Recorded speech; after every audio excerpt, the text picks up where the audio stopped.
First question എന്ന് പറയുന്നത് if determinant of 5 3 minus 1 minus 7 x2 9 6 minus 2 equal to 0 then find the value of x. അപ്പോൾ ഇവിടെ determinant നമുക്ക് എന്ത് ചെയ്യാം, സമാധാനത്തിൽ കണ്ടുപിടിക്കാം. എന്ത് വരും, ഇത് 5 into determinant of x 2 6 minus 2 minus 3 into determinant of minus 7 2 9 പിന്നെ minus 2.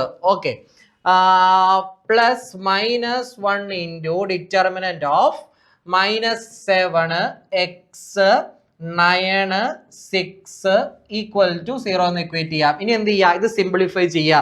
ഞാൻ നോക്കാം, ഇവിടെ എന്ത് വരും, 5 into ഇതെന്ത് വരും മക്കളെ, 5 into minus 2x 5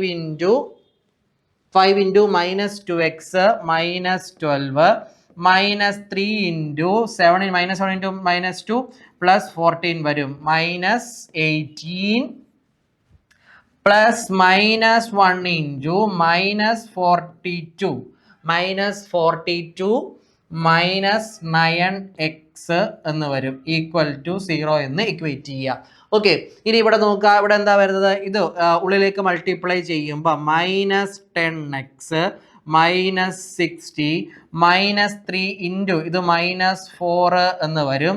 ഇനി മൈനസ് ഇൻറ്റു മൈനസ് പ്ലസ് 42 ഇത് പ്ലസ് 9x ഈക്വൽ ടു 0 എന്ന് വരും. ഇനി വീണ്ടും മൈനസ് 10x മൈനസ് 60 ഇത് plus 12 plus 42 plus 9x equal to 0 എന്ന് വരും. ഇപ്പോൾ ഇവിടെ നോക്കുക, മൈനസ് 10xും പ്ലസ് 9xും ചേർന്ന് മൈനസ് എക്സ് എന്നാവും. ഇത് എത്ര വരും, ഇത് 54 വരും. മൈനസ് 60 പ്ലസ് 54 എന്ന് പറഞ്ഞു കഴിഞ്ഞാൽ മൈനസ് 6 ഈക്വൽ ടു 0 എന്ന് വരും. That implies x equal to minus 6. എക്സിന്റെ വാല്യൂ എത്രയായിരിക്കും, ഇവിടെ മൈനസ് 6 ആയിരിക്കും. അപ്പോൾ ഇവിടെ എന്താണെന്ന് വെച്ച് കഴിഞ്ഞാൽ ഈ ഒരു ചാപ്റ്ററിൽ ഏതൊരു ചോദ്യം ചെയ്യുമ്പം മോസ്റ്റ് ഓഫ് ദ ആൾക്കാരും വീണു പോകുന്ന ഒരു സെക്ഷൻ ഉണ്ട്. അത് എന്താണ്, ഒന്നുമില്ല, കാൽക്കുലേഷൻ ആണ്. അതായത് എന്ത്, ഇവിടെ സിമ്പിൾ കാൽക്കുലേഷനിൽ ചെറിയ ഇറർ വന്നാൽ നമ്മുടെ കയ്യിൽ നിന്ന് പോകും.